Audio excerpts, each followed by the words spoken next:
Hello, everyone. I'm Rebecca, your narrator. Today, I'd like to share my story. Like many of you, I've faced my fair share of challenges, particularly with my mother-in-law, Emma. She's the type who loves to take charge and frequently oversteps the boundaries that my husband, Anthony, and I have set. Despite our multiple warnings, we struggle to enforce these boundaries, allowing Emma to exert a considerable influence over our lives for quite some time. It's not that she was outright rude or openly disliked me, but she had her subtle ways of showing her discontent. She didn't hesitate to critique my personal style, and strangely enough, she didn't hold back on her comments about her own son either. The list of things she's done without our approval is extensive, but one particularly striking instance was our wedding. Emma took it upon herself to change everything, from the decorations and flowers to the cake. We managed to stop her from altering the venue, but for everything else, we had to either go along with her choices or incur financial losses. When confronted, her response was always that she believed she knew best and had superior taste. Her expensive preferences did little to mask her lack of respect for our choices, which was both insulting and frustrating. As for Anthony, he found it challenging to stand up to his mother. Cutting off contact was never on his radar. I tried my best to overlook her intrusions, and for a while, things remained stable. That was until Emma found a new way to assert her opinions. After years of saving, Anthony and I finally bought our dream home. It was perfect for us, and I took great care to decorate it in a way that reflected our personalities. However, Emma's reaction was far from pleasant. She criticized our choices and the way we'd styled the place, claiming it looked cheap and tasteless. She insisted we should have consulted her, but we made it clear that our decisions were final, and we loved our home just as it was. Despite her protests and offers to improve our space to her liking, we stood firm. Our home was a reflection of us, not her, and we intended to keep it that way. In sharing this, I hope not only to vent but to connect with others facing similar challenges. It's a reminder that while we can't control how others behave, we can choose how we respond and what we hold dear. I've never appreciated how forcefully Emma insisted we make changes based on her suggestions, but this time, Anthony and I were resolute in keeping her out of our decisions. Despite her relentless texts, calls, and unexpected visits, we held our ground. But Emma wasn't one to back down easily. She devised a more cunning approach to disrupt our peace. To celebrate finally purchasing our home after years of saving, Anthony and I decided to treat ourselves to a short vacation out of state. It had been ages since we'd been able to get away, and with a bit of extra money, it felt like the perfect opportunity. Our home was supposed to be empty during our trip, but a kind gentleman from our neighborhood, in his 70s, offered to keep an eye on it. He promised to notify us if anything seemed out of the ordinary, though we weren't expecting any trouble. Imagine our surprise when he called to inform us that he saw 4 women entering our house. Alarmed, we pressed for details, and one woman's description unmistakably matched Emma's. Confused and irritated, Anthony and I needed to understand what was happening. I called Emma directly to confront her. "Emma, what are you doing at our house? Our neighbor saw you and some people entering." She replied nonchalantly, "Oh, I'll be staying here for 2 weeks with my friends, just 4 of them. But don't worry, no wild parties or anything. We thought it would be nice to spend some quality time together. Plus, your house could use some looking after. Think of it as us house sitting for you." "But we're not even home. Why would you bring your friends over without us there?" I asked, bewildered. "Don't fret, I'll entertain them. And with the recent break-ins around your neighborhood, consider this us keeping your place secure. It's better this way, especially with all the valuables you and Anthony have. We wouldn't want anything to go missing now, would we?" Emma reasoned. While her justification had some merit, her approach was entirely uninvited and invasive. It was yet another instance of her crossing boundaries, disguised as concern for our new home. Her tone during our conversation left me feeling uneasy and suspicious. The casual way she mentioned house sitting felt too convenient, almost as if she had orchestrated this visit well in advance. The fact that she arrived with friends unannounced, knowing we weren't home, raised several red flags for me. It appeared she had used her key to enter our house, and I shuddered to think what could have happened if our neighbor hadn't noticed and informed us right away. I was grateful for his vigilance, but I couldn't shake the feeling that my gratitude might be premature, as something unsettling loomed in my thoughts. I shared my concerns with Anthony, expressing how uncomfortable it made me that Emma was bringing strangers into our home. It just didn't sit right, and I struggled to understand her motives. Anthony seemed to take it in stride, believing it was fortunate that someone was looking after our home, which might deter burglaries.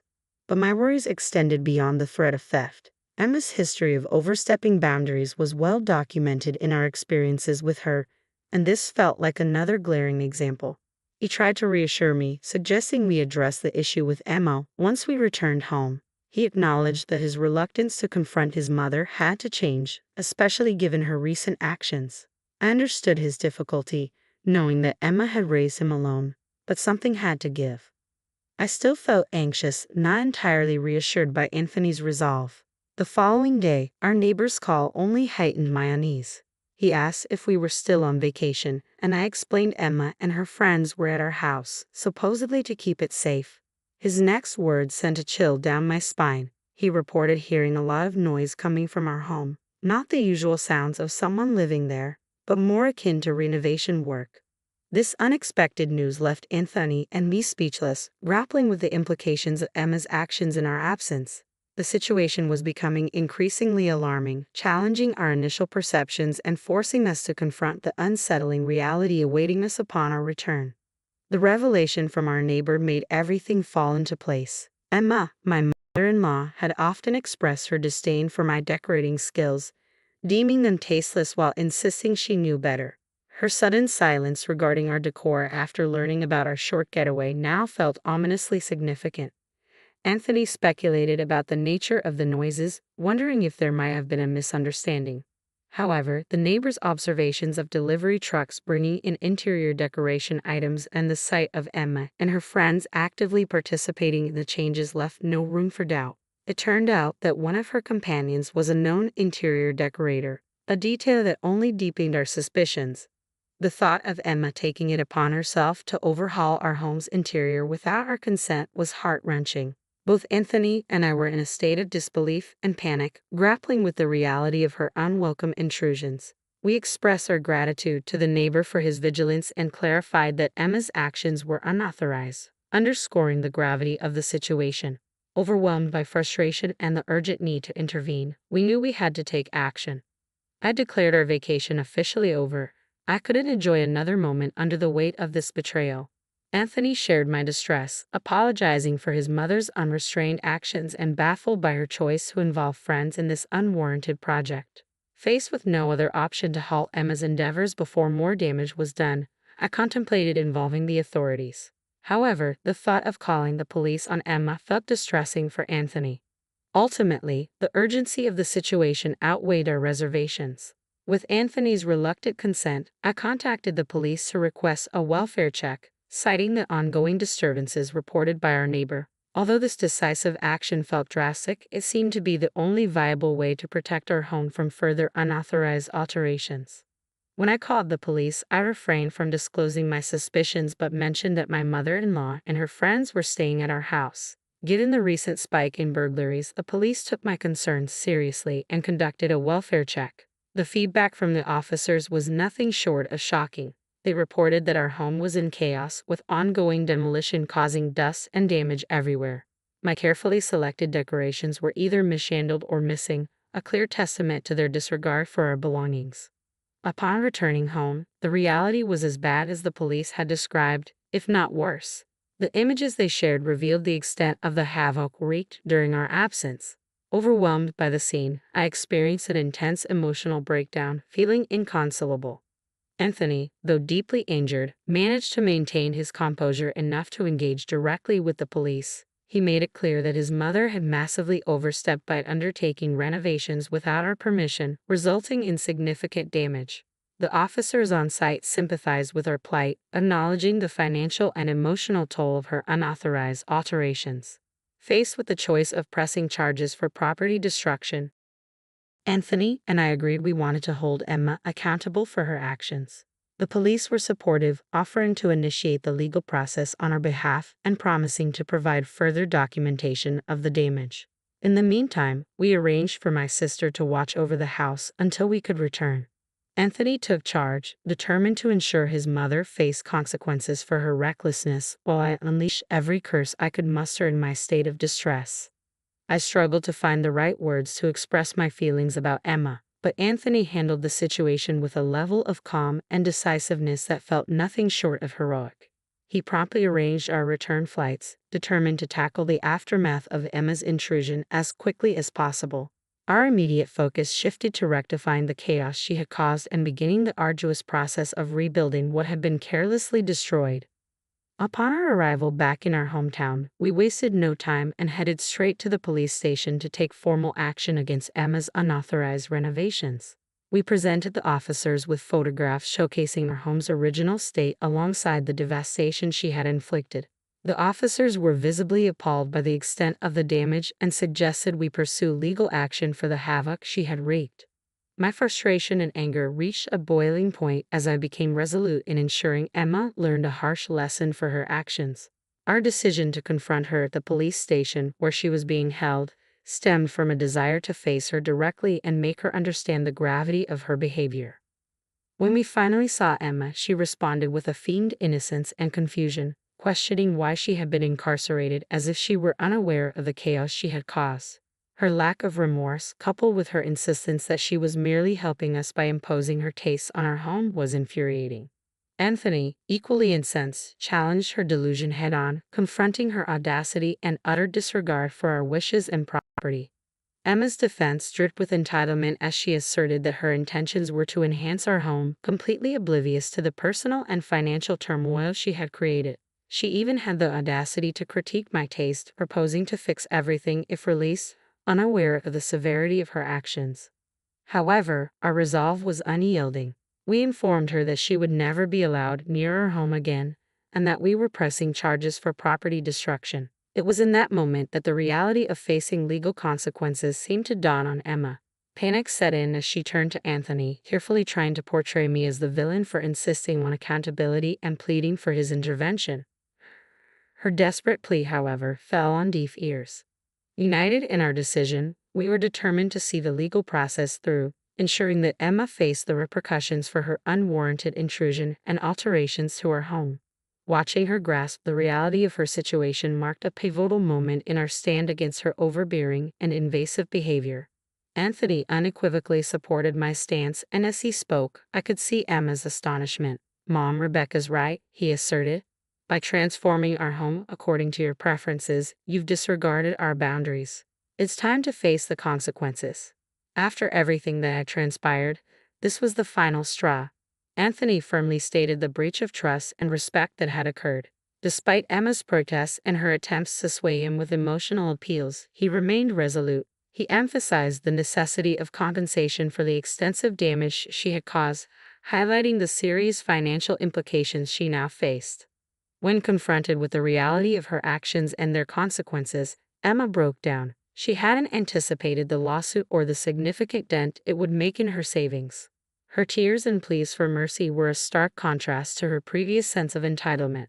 However, her claims of financial hardship did little to sway her decision. "You should have considered the consequences before taking such drastic actions," we countered. Her appeals for leniency, cloaked in claims of good intentions, were dismissed. Anthony and I recognized them for what they were: manipulation tactics. Our resolve remained firm, and despite Emma's tearful apologies and last-minute remorse, the damage to our home and our trust was irreparable. Leaving her at the police station, we returned home, ready to rebuild from the turmoil she had caused. Emma's release on bail and her subsequent uninvited appearance at our home only reinforced our decision. Once again, Anthony firmly delineated our boundaries, insisting on no further contact. Emma's desperate attempts to regain favor only confirmed the necessity of our actions in setting these boundaries and holding her accountable. Determined to protect our home, our peace, and our future from further disruption, we chose to remain in our damaged yet still habitable house. We awaited restitution through legal proceedings, and ultimately, the court ruled in our favor, mandating Emma to compensate us significantly. She narrowly escaped incarceration but was also ordered to cover our legal expenses. The judge expressed his disdain for her actions, reducing Emma to tears once more. However, any sympathy we had felt for her had long since evaporated. She was merely facing the consequences of her choices. Emma's social circle, including the friends she had involved in her scheme, quickly distanced themselves from her, unwilling to be associated with her follies. Following the court's decision, Emma approached us tearfully, appealing for forgiveness and lamenting her financial hardships, which had worsened due to the cessation of the financial support Anthony had provided. For years he had generously given her an allowance, but he decided to halt it in light of her destructive behavior and the legal troubles that followed. Despite her desperate pleas highlighting her dire financial situation, we remained unmoved. Anthony stood firm in his resolve, stressing the importance of facing the repercussions of one's actions. Emma suggested moving into our guest room as a means to reconcile and perhaps regain financial stability, but we unequivocally refused. Anthony made it clear that she was no longer welcome in our home or our lives, signaling a period of no contact to allow us to heal and reassess her place in our lives, if there was any place left for her. Emma's reaction to Anthony's stance was one of disbelief and desperation, culminating in an emotional scene on our doorstep. However, having witnessed her manipulative tactics firsthand, we were resolute in our decision to sever ties. In the months that followed, we experienced newfound peace. The absence of Emma's judgmental presence allowed both Anthony and me to embrace a more carefree and positive outlook on life. This ordeal prompted us to consider maintaining this distance permanently, hopeful for a future free of turmoil and interference. As we navigate this journey, we seek support and understanding, believing that this decision will lead us toward the fulfilling life we've always envisioned.